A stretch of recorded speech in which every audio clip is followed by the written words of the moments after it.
Okay, I think we're good to go. Yes. Okay, welcome everyone.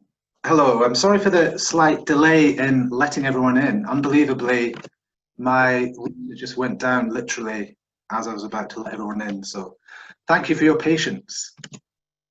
So I'm delighted that you've managed to make it to our first ever webinar that we've tried, specifically for school students. And I'm pleased to say that today's webinar has indeed sold out. So my name's Shamima Begum. I'm an immigration solicitor and head of immigration at Truth Legal Solicitors. I also work part-time as a tutor on immigration at the University of Law. I'm also joined today by Rachel. So Rachel's the co-host today. So I don't know, could we hear you then, Rachel? Yes, hello. So Rachel very kindly agreed to help us. She's really been an integral part of getting these webinars up and running. She's a final year student at Durham University. So I'll just go through what we'll cover today. So I mean, just in general, the idea behind these webinars was, well, we know that obviously the pandemic's in operation, which has meant the closure of schools, and we're particularly keen to try and bring you some ability to practice your legal research and to get an idea on a practical level of what it might be like to work in law. So both in terms of the kind of legal research and the skills that you'll need, but also the steps that you might need to take if you want to get into law. So here's what we'll cover. So we'll just briefly say a little bit about who we are at Truth Legal. Then we'll get onto the main point of today, really, which is to look at the Shamima Begum case and nationality law in particular. So I'm really using the Shamima Begum case to give you an insight into nationality law, which really comes under immigration law. So nationality law is one aspect of immigration law. And then we'll have a quick bit of what I'd say is propaganda by me, where I basically bang on about why it's good to work in immigration law. So we'll have a little bit of that, and then it's largely over to Rachel, who will talk you through possible roadmaps into law, and also she'll explain, I think, a little bit about how she has been progressing her career, well, studies so far, but no doubt soon to be career into law. Yeah, and I'll also just add, if you've got any questions throughout, please do use the chat room facility, because I'll have a look on that throughout, and then feedback to Louis if you've got any questions for him. Shall we get started? Yeah, so let's dive into the bit about us. So there's another picture of myself and a picture of Rachel, presumably a recent graduation photo, is that? Matriculation. It's like a bachelor graduation, yeah. Okay. So yeah, I work at Truth Legal Solicitors. So Truth Legal was founded in 2012, so it's a relatively new law firm. It's based in Harrogate, but we provide services to individuals across the UK. So some of the specific areas of specialism we do include personal injury, employment, immigration, which is what I do, clinical negligence, and there's a few other areas there. So we we offer stuff like free consultations to individuals. We do devote quite a considerable proportion of our time to trying to help people for free. Okay, so that's a bit about us. So I was thinking about immigration law and how I would approach this. And the thing that strikes me about immigration law is that it really is a fairly unique area of law compared to, I think, every other area of law. Why is it quite unique? Well, it's highly political, okay? I think it's the most politicized area there is by quite a long way. And I'll talk a bit more about that later. Because it's highly political, this results in the law constantly or nearly constantly changing, okay? So it seems like there's forever a new Home Secretary. The Home Secretary is the person who who's responsible for immigration. They're coming in and they're promising new laws, generally to quote, get tough on immigration. Immigration's heavily, I'll just go back one, Rachel. Immigration's heavily influenced by global affairs as well. So you've got stuff like the conflict in Syria. There's a kind of nearly immediate knock-on in terms of the clients I see. So suddenly I'm seeing Syrian students who are over here who can't go back home. So there's this really, you kind of at the coalface of these the changes which come about because of international conflict. And let's not forget about that small matter of Brexit, which I would argue was really born largely over fears of immigration. So I've been doing immigration for around 11 years now, and for as long as I've been doing it, really, there's been this kind of awful, toxic combination of anti-immigrant press and a government which, as I said, is trying to get tough. And that's why you get these fairly ridiculous headlines, which I've picked a few from many, many that I could have chosen. But yeah, as you get involved in working in immigration and you work with immigrants affected by the law, you can really see how politicians, and this is politicians from all sides, are really trying to point score to see who can get toughest on immigration. Okay, so I'll talk a little bit more later on about why immigration, I think, is an interesting area of law to get into, but safe to say it seems to almost always be a hot topic, and there's never a dull moment. Okay, so now on to Shamima Begum. We did send out some background reading, or some suggested background reading, and some questions about this. I hope you got all that. I'm going to go through the background to the Shamima Begum case, in case you've not had a chance to go through this. So the Shamima Begum case has been one of the most recent, the most controversial cases of recent times. In terms of the background of the case, it's really quite a disturbing and sad case. So I'm sure most of you will be familiar with the basics of it. But Shamima Begum was a 15-year-old British girl born in the UK from an area of London called Bethnal Green. And as we'll see shortly, Shamima was British, born British, but to parents with a Bangladeshi heritage. So in 2015, Shamima and her two friends from her school set off to join ISIS, the Islamic State in Syria. So Shamima went on to marry an IS commander, and she'd gone to have 3 children, all of whom would tragically die. So it's just worth bearing in mind what the situation was like in Syria and Iraq around this time. So Islamic State were really at the peak of their powers. They'd captured vast swathes of the country and really large cities in Iraq and in Syria. And they were, of course, notorious for these horrific acts of war, such as, the beheadings and ethnic cleansing of certain groups, such as the Yazidis. So Shamima went off, and there was, you might remember, there was a big search, a lot of media attention about this happening. But basically, she appeared to kind of disappear into thin air. But then 4 years later, so now we're in February 2019. So by this point, ISIS has pretty much been defeated, or is on its way out. And a reporter from the Times newspaper finds Shamima in a refugee camp based in Syria, in what's, by all accounts, is a kind of hell on earth. So she was interviewed on the 13th of February 2019, by which time she's heavily pregnant with a 3rd child.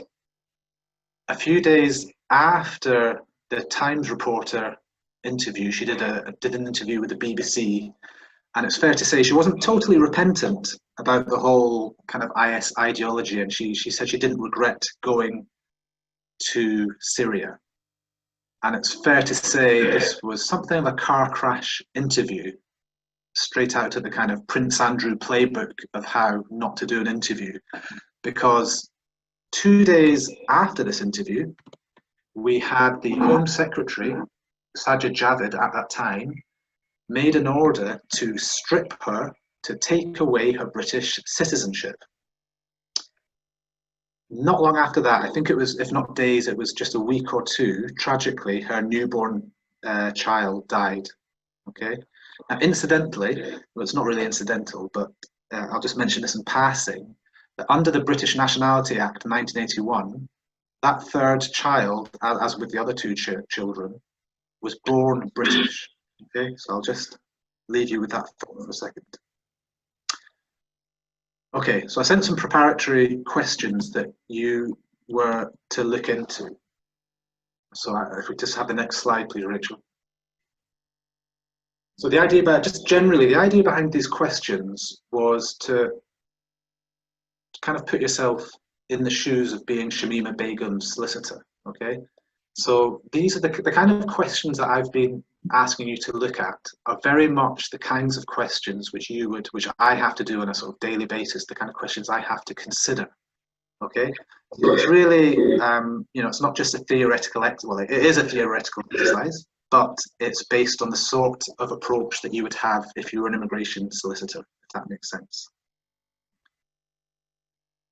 Okay, so the first question was, well, before we look at the whole issue of Shamima Begum's citizenship being taken away, how did Shamima get her British citizenship? Now, in the preparation task, I asked you to look at the opening paragraphs of this very, very long judgment. Okay, I specifically said don't look at the whole judgment because you'll lose the will to live. It's several hundred paragraphs long, and most of it is about not even British nationality law, but Bangladeshi nationality law. However, in the opening paragraphs, it did set out Shamima Begum's background and immigration status. Okay, so this is the way you probably looked at this in a different way. This is how I would approach this issue. Okay, so how did Shamima acquire her own British citizenship? Okay, well, was she born in the UK before 1983? And the reason I've asked that question is because anyone who was born before 1983 in the UK is automatically British, okay, regardless of the parent's nationality. Okay, so, you know, you could just sort of, you could have a child just literally sort of born on soil, just UK soil for one day, they would be British, okay, if it was before 1983. But on the facts of the case,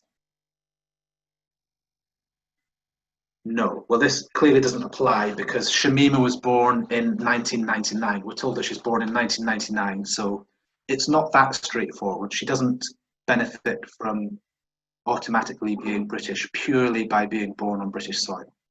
So I looked at the next question was, well, did Shamima have a parent who was British or settled when she was born in 1999? So we look at what the law says about this. Well, the law says that anyone born after 1983, anyone born in the UK, sorry, is British only if, at the time of that child's birth, a parent is British or settled, okay? And this comes under Section 1 of the British Nationality Act in 1981. This is an incredibly important piece of legislation if you're an immigration solicitor. Now, you might, okay, it's obvious if a parent's British, we understand that, but if a parent is settled, well, what does that mean? So settled, and it is again defined in this British Nationality Act, is defined as meaning that you have no time restriction on your right to be in the UK. So it's also known as indefinite leave to remain, okay? So on the facts of the case, did Shamima, was she British on this basis? Well, we're told in the judgment that Shamima's mother naturalised. She became British in 2011. Well, the problem is that that's after Shamima was born. She was born in 1999. So it seems unlikely she got her nationality through her mother. But we know that Shamima's father came in 1975 and he was given indefinite leave to remain a long time before Shamima was born. Okay, so it basically looks like Shamima got her citizenship through her father. Okay, so hoping that makes sense so far. Okay, do ask a question if you're not following anything or if you want me to clarify anything. There'll be a sort of general opportunity to ask questions at the end of this section on Shamima Begum, but you can ask as you go along as well. Okay, the second question was kind of a detour from the main event, okay? So we are told in the judgment that Shamima's mother naturalised as British. Now, I've already said that Shamima got her British citizenship through her father. So in a way, this is a side issue, but actually this is something that I deal with on a daily basis, is applications to naturalise as a British citizen. So I thought we'd have a quick detour just to look at how Shamima's mother would have naturalised, or how she would have become British. Now, I asked you to do some research into that, and you could have just Googled naturalisation requirements, and it might have brought you up with something like this. Okay, so this is actually my own webpage, which I've created for Truth Legal, which explains what the naturalisation requirements are. So that will give you a kind of user-friendly option to understand the naturalisation requirements. However, if we go back to the slides for a second, we're trying to be lawyers. So what we have to do is go to the legislation, to the statutes, okay? So actually, in reality, you would read around websites which will tell you, which will guide you.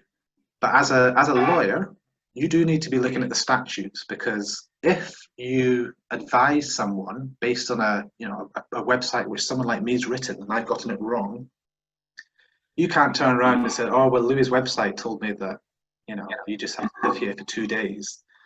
That's not really going to wash. So you do have to familiarise yourself with the relevant legislation. So I just thought I'd briefly talk you through this piece of legislation, which is around naturalisation.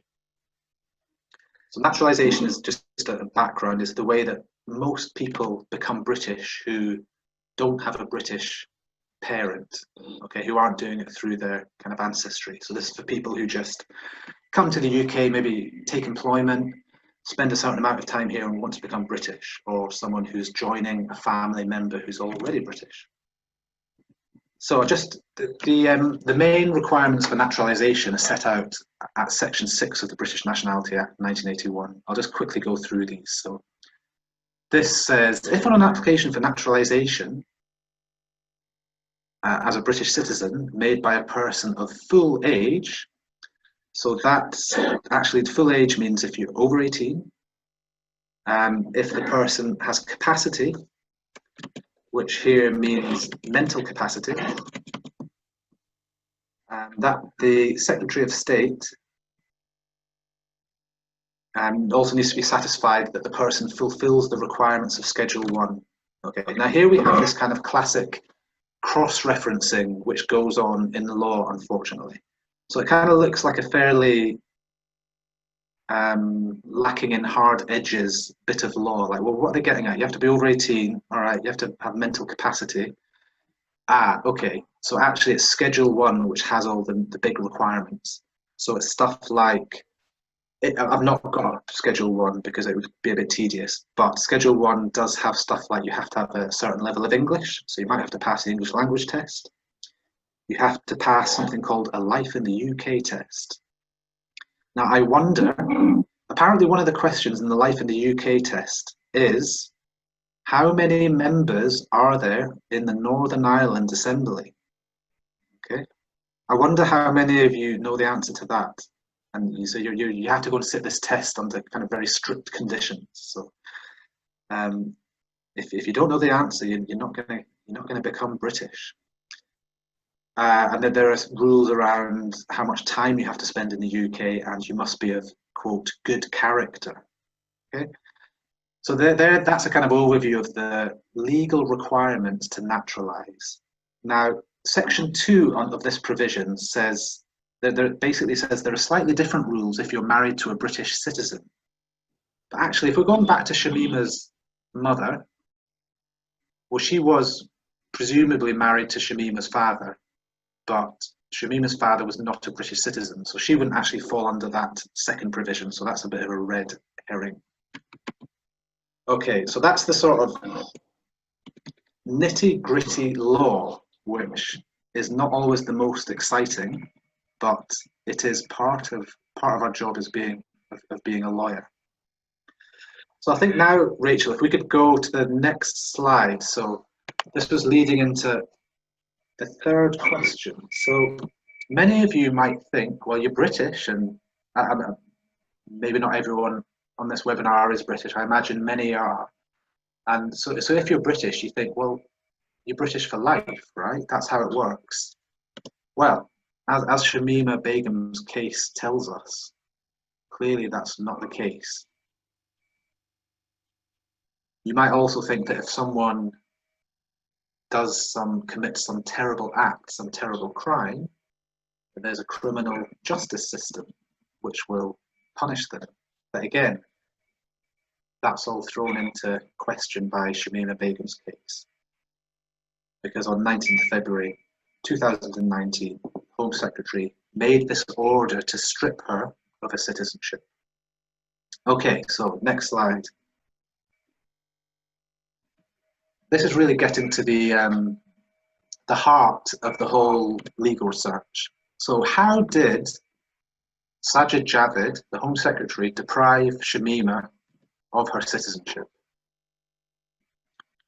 Okay, well, and this was actually set out in the judgment. Section 40, subsection 2 of this British Nationality Act gives the power to deprive a person of their citizenship if that deprivation is, quote, conducive to the public good. Now, again, it's an odd expression that to say, well, so someone, you can take away their citizenship if it's conducive to the public good. It sounds quite vague. What does that really mean? Well, elsewhere in that act, it does say that terrorism offences, if someone's committed terrorism offences, then stripping their citizenship will be, generally speaking, conducive good. But the other particularly important section for the purposes of the case, of Shamima Begum's legal case, her legal arguments, was under section 40, subsection 4, the government could only take away, section 40, subsection 4 prevents the government from removing citizenship if it would make the person stateless. Okay, so yes, you could take away citizenship of Shamima, but not if it would leave her stateless.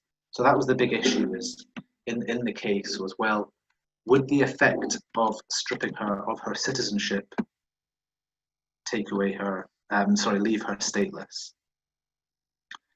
Okay, so on the facts of the case, so this is, I've kind of gone through the law, and this is how the law was applied to Shamima Begum's case. Now, her lawyers argued they had three main grounds, okay? By grounds is a kind of legalish name for a legal argument. So she really had three main arguments. So the first one, and is the one that I've been leading up to, really, the main one was that, well, she would be left stateless. The argument was that, well, she couldn't become Bangladeshi, okay? That by law, she had no entitlement to Bangladeshi nationality, nor could she become Bangladeshi. Now, in her case at the tribunal, there were two experts. There was one representing the government who said, yep, she can become Bangladeshi. You know, she's got parents who are Bangladeshi, and that will pass through to her through whatever the Bangladeshi law says. Meanwhile, Shamima Begum had an expert on Bangladeshi law which said the opposite, which says that no, she can't. If you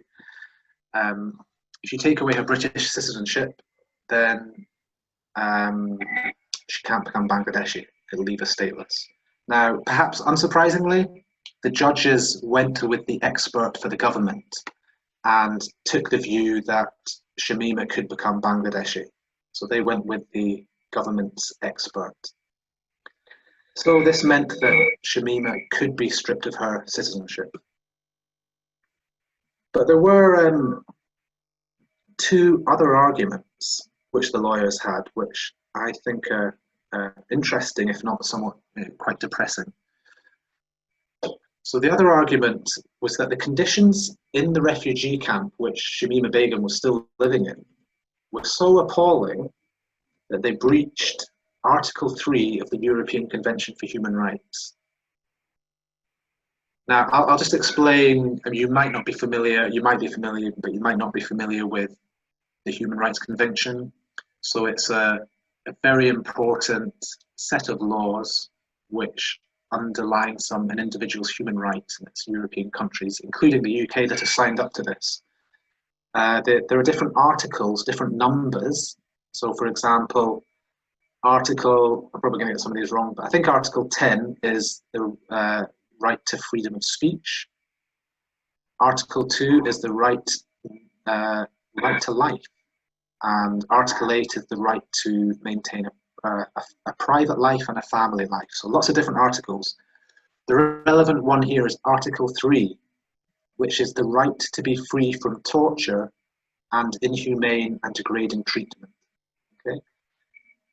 Now, what the judges decided was that, yes, the conditions in the camp were absolutely awful, so that they were a breach of her Article 3 rights. Now, normally, that should be the end of the story. If there's a breach of Article 3, she can't carry on under those conditions.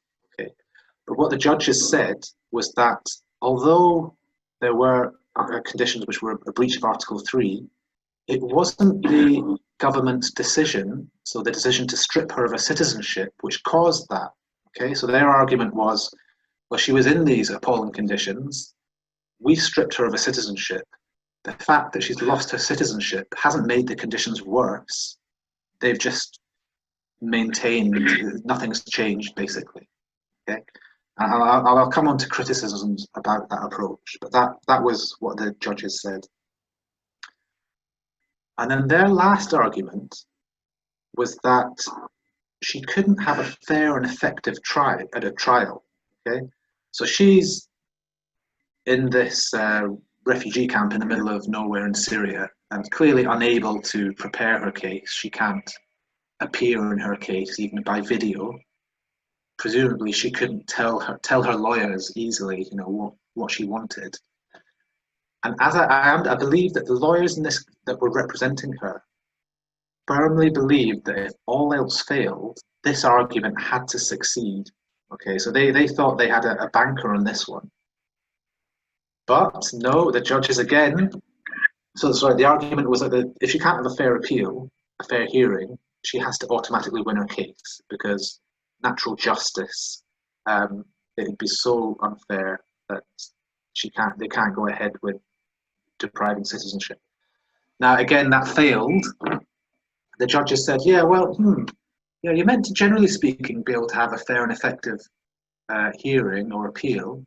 Yeah, but that doesn't mean that the appeal will succeed. So again, there's slightly, slightly sneaky reasoning by the judges to make sure that she couldn't succeed on that argument either. And I think that came as a big surprise to her legal team. Okay, so it was a bit of a disaster on all fronts for Shamima. Now, the last thing that I wanted you to have a think about was whether legally or morally, whether you considered her case to be problematic. Okay, so where do we start? There's two. I mean, I've talked about legally or morally, so there are two different issues. Okay, I would admit it'd be difficult for you to be able to form a clear view on the legality of whether the judge's reasoning was legal or not. But a couple of issues which I read up on or had to think about myself was So her main ground that she would could be Bangladeshi was rejected. Sorry, that she could become Bangladeshi. That was the main argument.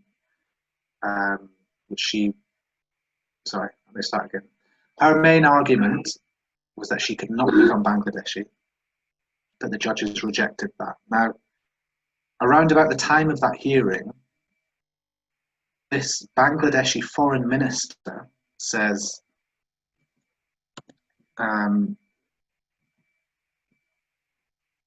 it says the clear position of Bangladesh is that British citizen Shamima Begum has never been a citizen of Bangladesh.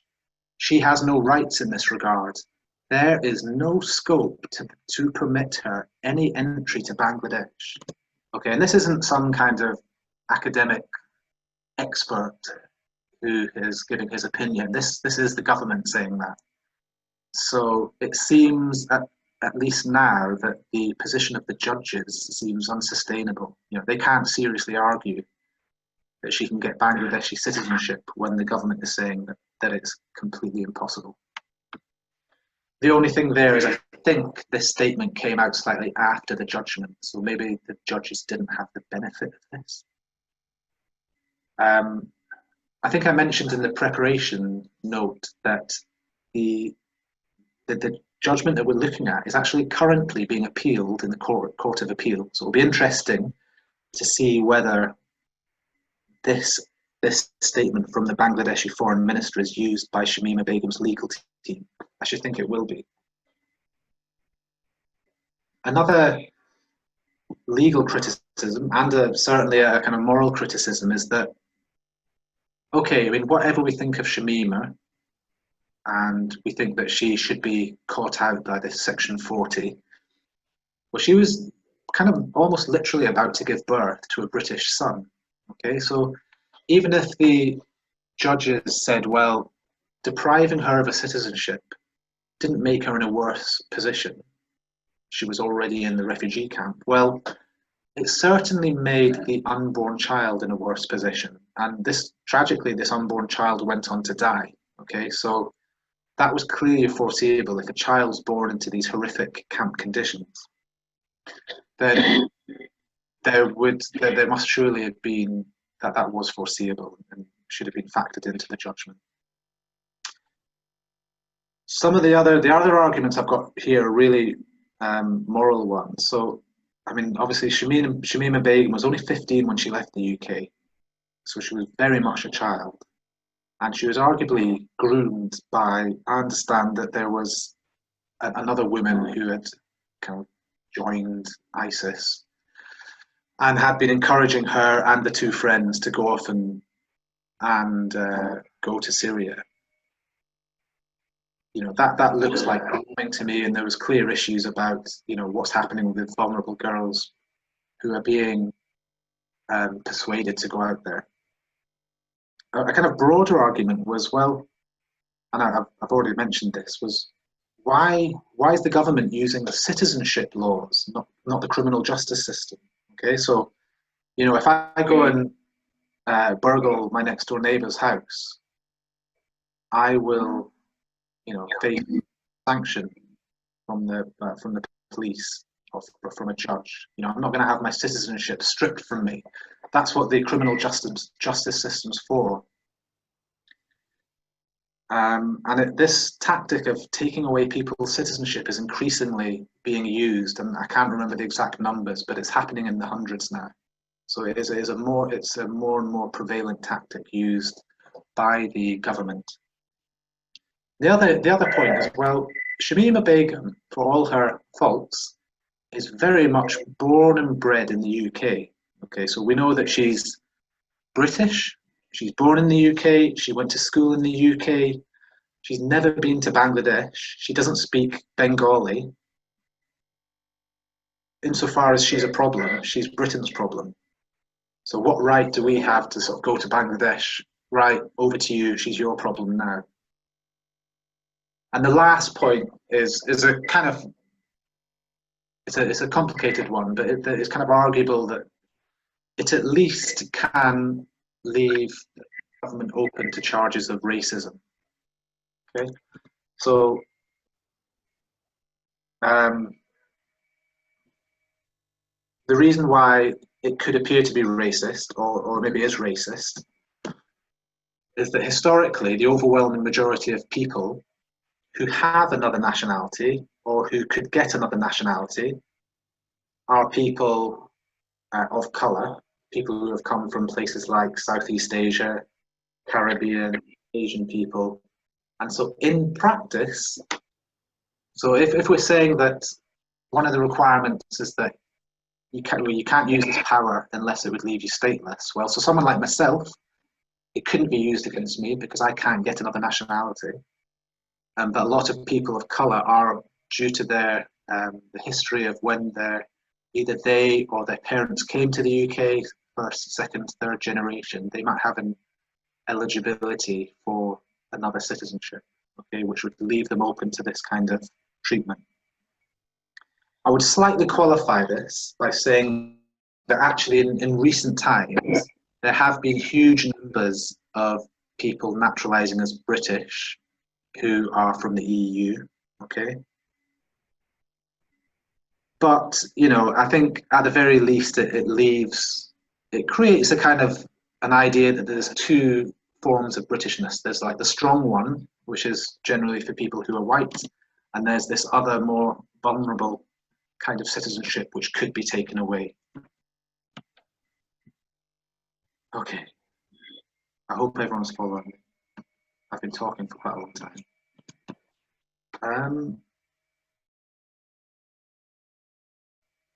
Okay, so I think that was kind of everything that I had to say about the Shamima Begum case and about British nationality.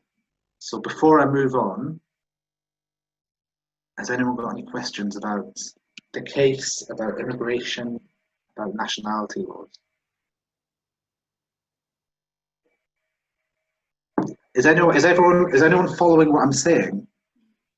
Even just a nod or a yes or a shake of the head, no, would be fine. Just so I know I'm not just talking to a computer.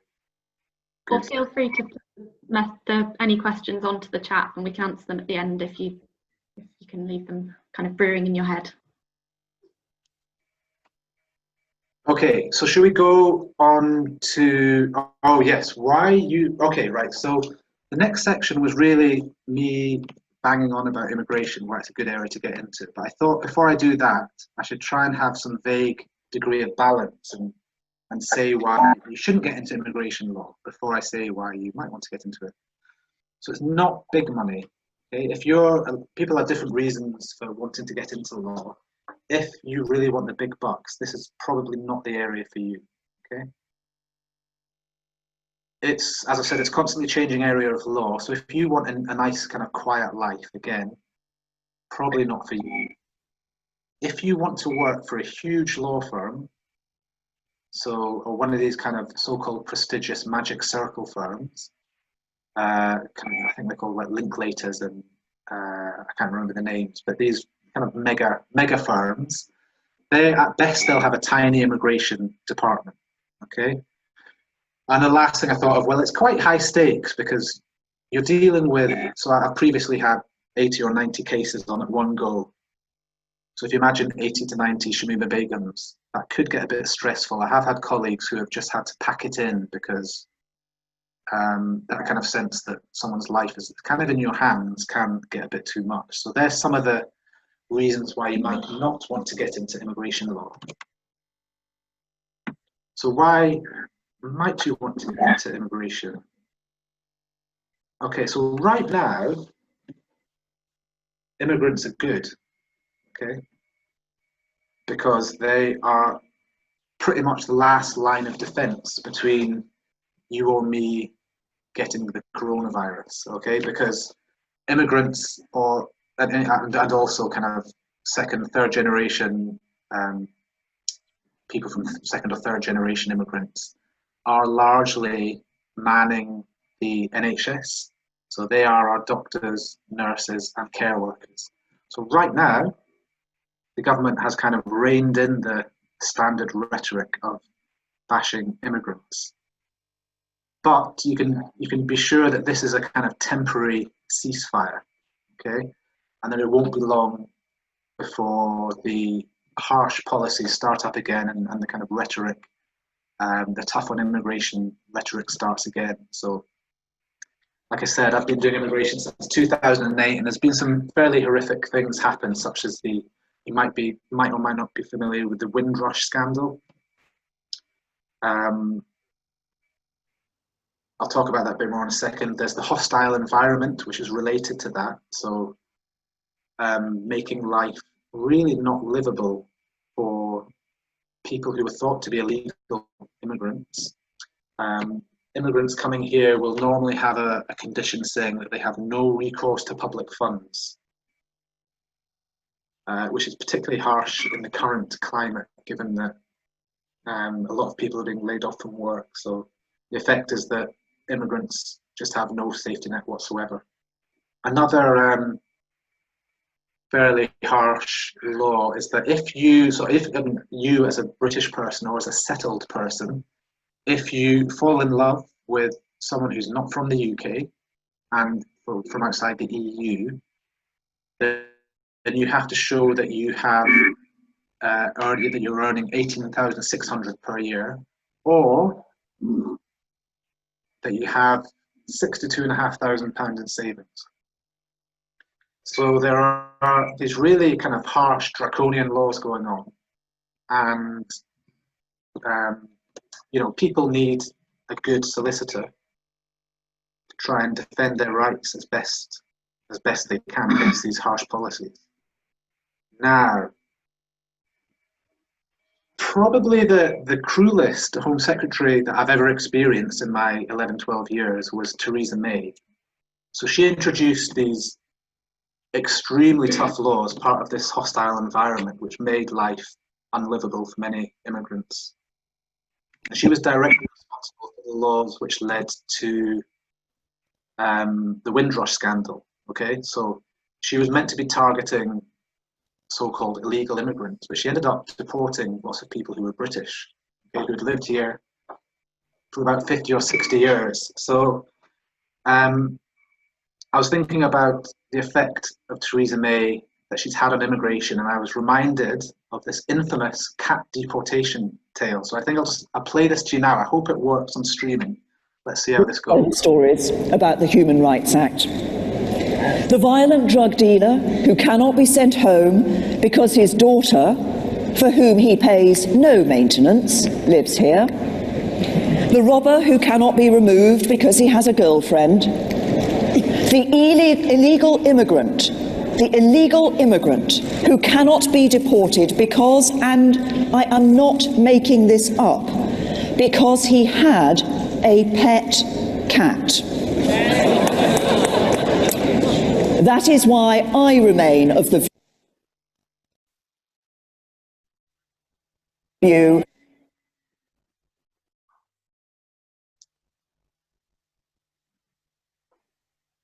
Okay, I think we better stop. Yeah. I think we've all killed it.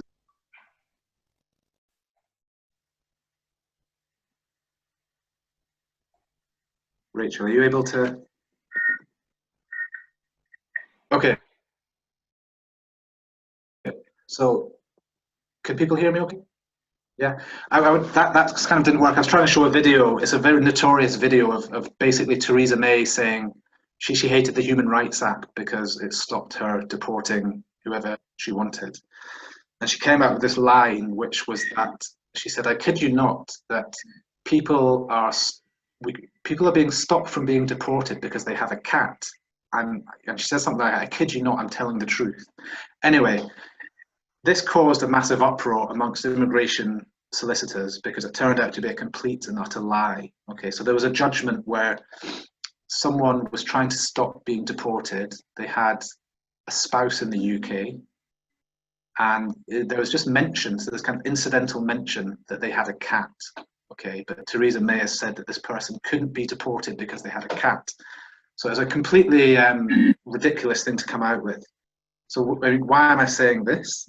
So you have this really harsh laws, but you have a chance as an immigration solicitor to really try and defend people's rights against these kind of hostile laws. just a couple of cases I've had which might be of interest. So I had 3 years ago, I had this client came to me. He was from Zimbabwe, called Brian White, and he was adopted. He found on the streets, literally on the streets as a baby, taken in by a British dad and a Zimbabwean mother. They had moved to the UK, and he'd been given a short-term visa which had expired without him knowing. Now, he'd got an offer of a place at Oxford University, which was incredible. So he'd gone from being a kind of street orphan in South Africa to having this offer of a place at Oxford. But the problem was that he didn't have immigration status. Now, I reviewed his file, and I got his papers from the Home Office. And it seemed to me that a mistake had been made by the Home Office in giving him the wrong visa when he'd first come here. So he should have been given indefinite leave to remain straight away, but wasn't. So I made an application, and meanwhile the clock's ticking for him to go to Oxford. So he had to get to Oxford by September, otherwise he'd lose his place, lose the offer. We ended up going to the Guardian website in end of August, I think, and within 5 days we had the Home Office phone me up to say that they'd given him indefinite leave to remain. So this is the article in the BBC saying that he'd been given indefinite leave to remain. More recently, so last month, 2 months ago, I think, I had another client called Osman Bashtaki. So I can tell you about these cases, by the way, because they're in the media. Obviously, I couldn't normally tell you about their cases, but this is a guy from a country called Sierra Leone in Africa. He'd come here in 1992, I think, and remarkably didn't have any lawful status. So he'd been living here for 28 years. He had 3 Italian children. Now, under immigration law, if you have, and he had an EU partner, from Italian partner. So under immigration law and free movement, if you have Italian children, Italian partner, you should have a right to live here. Now, in his case, he kept applying, and he'd submitted his passport to the Home Office a long time ago. They'd never returned it, and he kept applying, and they would say, "You don't have a passport." And he would say, "Well, you've got my passport." And they would say, we don't believe that. So it's this ridiculous thing. But this poor guy had come. He was a teacher in Sierra Leone before he'd come here. Really intelligent, engaging chap. But he'd just been stuck in limbo for 28 years. So again, we went to the Guardian. This was in May, and there was this kind of feature article giving his background. And then 5 days later, I got an email from the Home Office to say that he's been given indefinite leave to remain. So there's just give you an example of the sort of good side of when you can make a big difference. Okay, and then the last thing I've got, one of the things I find really good about the job is that you get to learn about people from different cultures, different countries. I find that really interesting. So I think is that everything I was going to say? I think it is, Rachel. Yeah. Are you okay going over to you, and you can maybe talk a bit about the kind of roadmap into law? Yeah, sure. Okay, so I'll now discuss the different routes that you might take for a career in law. So as Louis said, I've just finished my degree law at Durham University. I did my GCSEs at King James School in Knaresborough, and then my A-levels at Harrogate Grammar. So from what I understand, many of you are maybe just about to start A-levels, or you're currently doing them, or you just finished them. So I'd say the roadmap for any career kind of starts with your education. So I don't think there's actually a perfect combination of A-levels to study for law, but I think you should definitely be considering how each subject might help you to study law at university. So I think it's better to probably take the subjects that you enjoy the most, because you're more likely to receive good grades in them. So I think with essay subjects, it's perhaps easier to demonstrate transferable skills for being a law student. For example, history teaches you to read and think critically and develop logical arguments, all of which are key skills for a law student to learn early on. English literature, language develops your essay writing skills, language nuances. Politics is also really good because it provides you with a sort of awareness of the political context that the legal system's operating in. I think if you're good with languages, that's a massive bonus because in an increasingly globalized world, I think the work that law firms is becoming more international. So understanding another language would definitely strengthen your position. I think A-level law is neither advantageous or disadvantageous. I think many people say it's probably better to start uni with a clean slate, so you don't have to unlearn anything that you might have been taught perhaps too simply. But on the other hand, it would give you a good overview of some of the topics that you'd come across in your degree. So after sixth form or college, you have three options. So you could do a law degree like I did, a degree in something else that isn't law, or an apprenticeship. Apprenticeships are a new thing in law, and they essentially allow you to work on the job. So they're offered by both big and small companies. You could either be doing a 3-year paralegal course or a 6-year solicitor apprenticeship.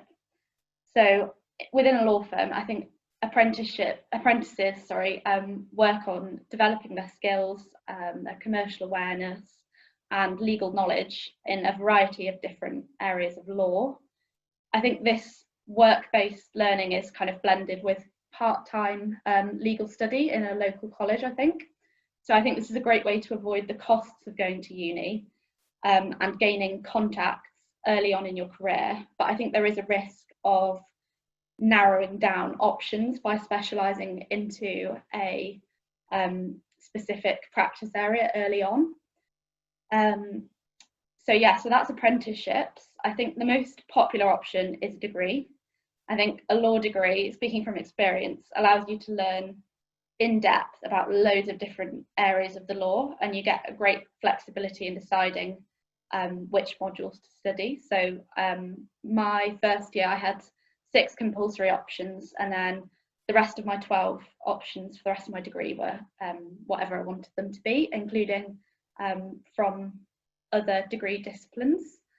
So it's 3 years long, and for most people quite hard work.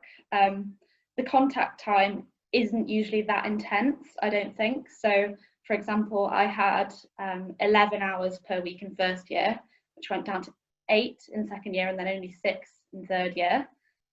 This is compared to friends of mine doing computer science or maths, where they're nearly attending like 40 hours worth of classes per week.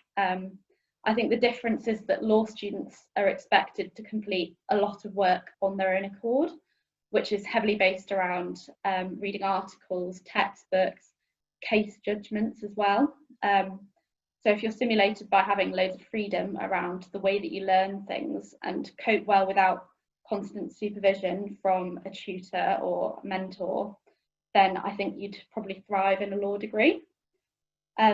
But that's not to say that you shouldn't do another degree. I think that if you're interested in another subject like modern languages or history, then definitely choose to take that, because law firms are increasingly employing students who have studied different degree disciplines, because I think it brings in people with more diverse interests and perspectives. Like it's not ever going to be looked down on at all. It's not a disadvantage.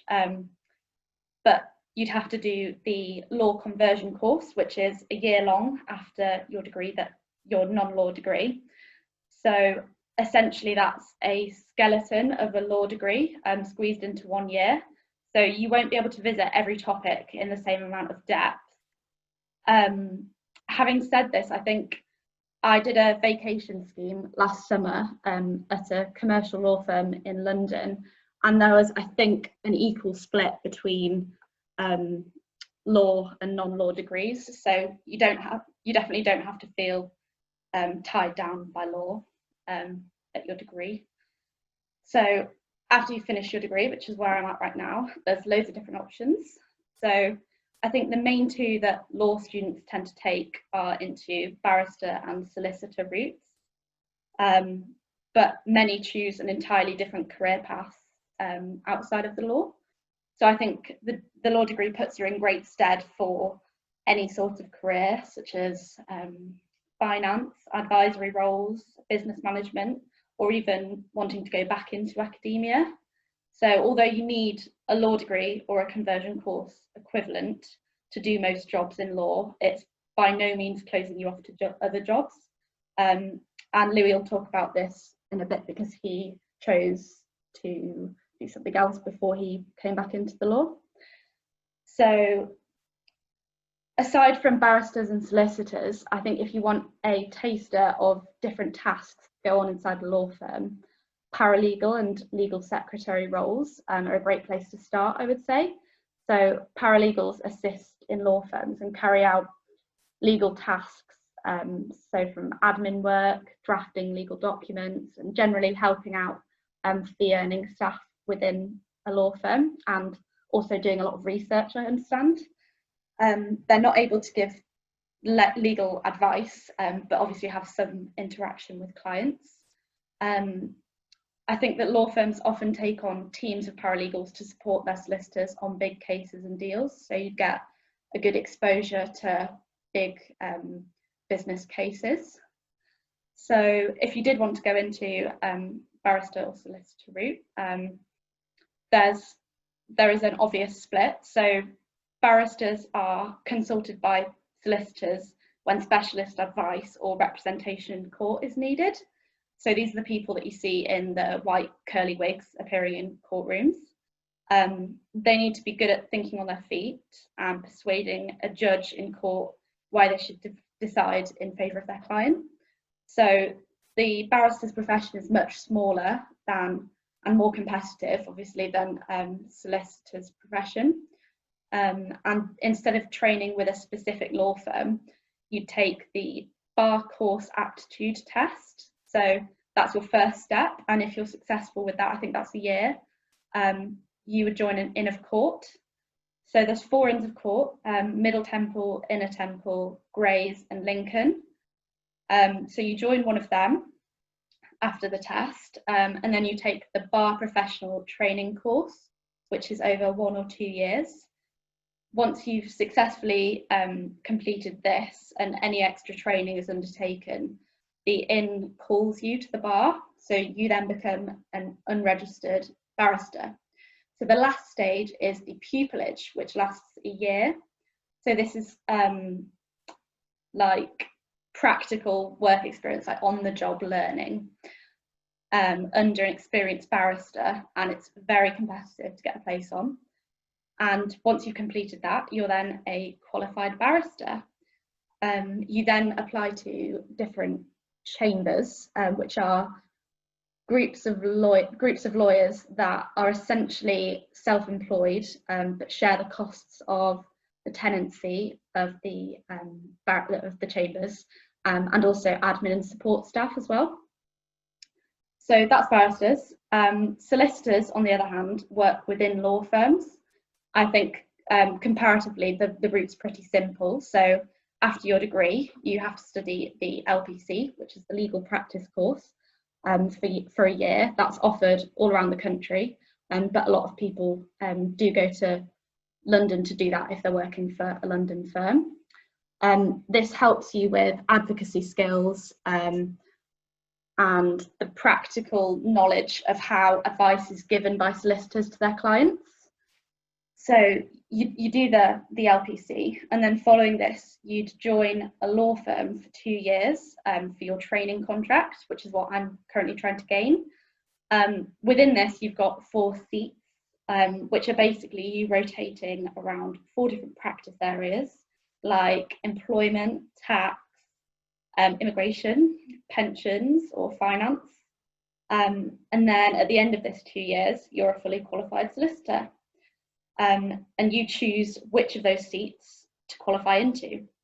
So qualified solicitors help to identify courses of action and find legal solutions to their clients' problems using the framework of our legal system. So I've introduced you to all the different things that you can do with a law or a non-law degree, I thought I'd talk to you about what I've done. So this is my roadmap, if you will. So obviously I'm from Harrogate. I did my A-levels at Harrogate Grammar. My mix of my A-level subjects, I did maths, further maths, economics, and I did English literature at AS level. So I think English literature taught me to articulate, defend my opinions, which was good for honing my kind of written communication skills. Economics required strong evaluative skills, and the maths courses developed my logical reasoning whilst improving like problem solving, my problem solving abilities.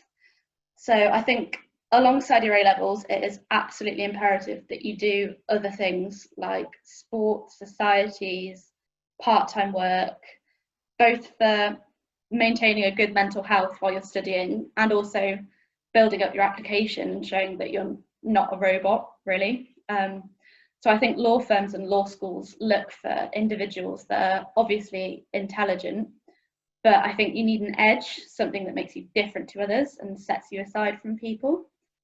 So during sixth form, I maintained a job working in Topshop in Harrogate every weekend. I scored for my local cricket team. I was part of the International Relations and Human Rights Society in school, and I did work experience at 2 barristers' chambers in Leeds and 2 commercial law firms in Leeds as well. And I also attended the annual sixth form law conferences at both Nottingham Uni and Cambridge Uni. I think if there's any year 12s in the group, definitely look into those because they were brilliant. They were residential, got to stay in the halls. It was really good fun meeting people that are kind of like-minded, and it's something great to put on your applications as well. So next I went to do Durham Uni to do my law degree. It's relatively high up in the leaderboards. It's a really beautiful city. The main reason that I went there is because it's a collegiate system, which facilitates more extracurricular activity. There's a massive culture around not just sticking to your degree. Like, if it's more common to be doing things outside of it than not. And I think that creates a nice community feel to make the move from your hometown to uni slightly less daunting. So in first year of uni, I know it's kind of thinking ahead for you guys, but I think it's definitely important to have fun. You won't know the area that you want to practice in during first year, second year, or even third year. So it's important to go into the degree very open about learning new things, and you shouldn't make your mind up about what you think will be boring, because I think that would kind of shut you off to things. So I think I went into my degree thinking, off the back of my work experience with 2 criminal barristers, that I'd most enjoy criminal law, like learning about the really like gory details of like assault cases. But I think I've actually come out with a stronger interest in commercial law and employment law. Yeah, so I think if I could have done with the advice, I think going into uni, being told in advance how important it was to actually get networking. So all unis have a law society, which you should all definitely join, regardless of whether you do a law degree or not. It's open to everyone. They have links with law firms and into courts, and they regularly host networking events. They're often free. You go along to one of the hotels in your uni city. It's free food and drink all night. You get to talk to trainees, graduate recruiters, and other people from your uni that you might not have met before. It's really great to just go along and get speaking, understanding the roles a bit better, and meeting qualified lawyers. So yeah, your exams don't usually count in first year, which means that you've got more time for extracurricular activities. So this is kind of when students start applying to insight schemes for law firms, which is a great way to get ahead. I think that I didn't personally attend any, I wish I had, but they're a great way to get ahead and attend different open days in the law firms. You have to apply, but they're a lot easier to get onto than vacation schemes and obviously training contracts. Freshers Fair is a great place to sign up for societies, committees and clubs. So within law, I'd say the two most popular societies are mooting and pro bono. So mooting is they're kind of mock trials, so they help with your advocacy skills, and I think that's the people who want to leave uni and go on to be barristers tend to go for that. And the other one was pro bono, which means legal advice for free. So in my first year, I volunteered with the Law Works Pro Bono Clinic, which is where you sit with a client in your university town. I think most universities have this sort of clinic that you can volunteer at. You sit with a client in the Citizens Advice Bureau, and you've got the laptop in front of you and you're Skyping a linked solicitor. And my role in that was to kind of act as a scribe in the meeting and to type up an advice letter afterwards to give to the client. I think that's done heaps for my like drafting skills, I think. And it was just really interesting to get some sort of exposure to qualified lawyers. I then became the project director of that in second year. Second year is a really good time to take up the leadership roles in the societies that you joined in first year. So alongside pro bono, I joined my college netball and mixed lacrosse teams, which was the college teams tend to be slightly more social. And I also represented the uni in women's cricket in second and third year. So that was a great part of my university experience. I think university is a lot more than your degree. I think sports and my pro bono experience did actually make it for me. So yeah, second year I was project director, and also in second year you start applying to vacation schemes, mini pupilages if you want to go into the barrister route, and training contract applications.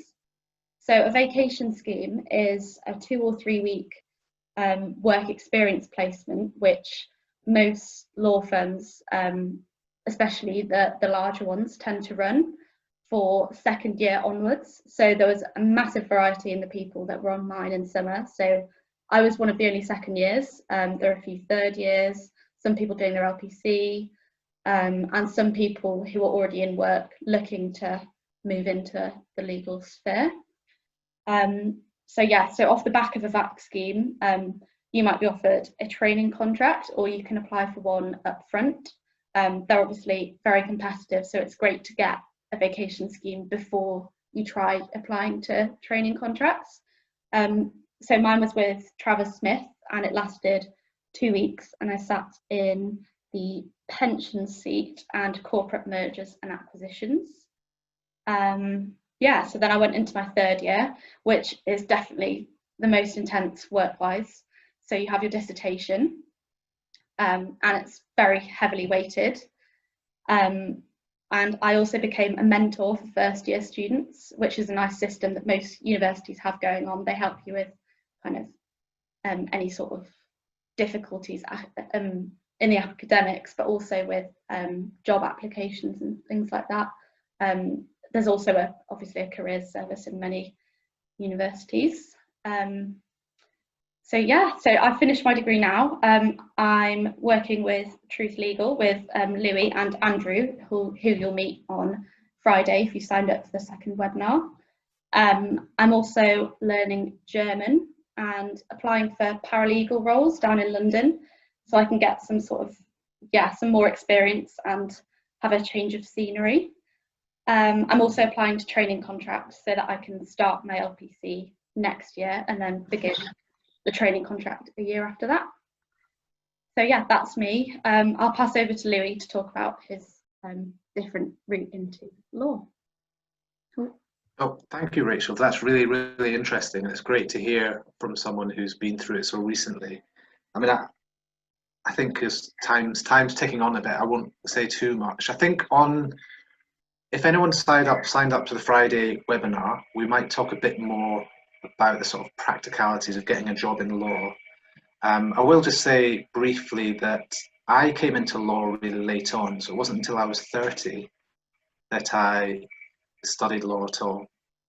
I'm not saying this is a good way of doing it. I'm just saying that there are different ways. There's no, so if you're very keen to, you know what you want to do, then Rachel's mapped out a great way of doing that. But you know, we're not trying to necessarily say you should go and do that. There's many different ways of doing it. So I came in late on, having a specific interest in the area of immigration rather than want to be a solicitor. So I remember at some point when I was a teenager, I remember thinking that being a solicitor was literally the most boring job you could possibly do. And then, 20 years later, I've become a solicitor. So it's funny how things change. I think we'll leave any more discussion about the sort of practicalities of work experience, which is extremely important. We'll talk about that on Friday. Hopefully most of you are coming to that. If not, we are running kind of duplicate sessions. Today's session is on immigration, British nationality, and Rachel talking about what she's just talked about. On Friday, it's really about employment law and discrimination. That'll be Andrew, who's the owner of Truth Legal, who will be leading that.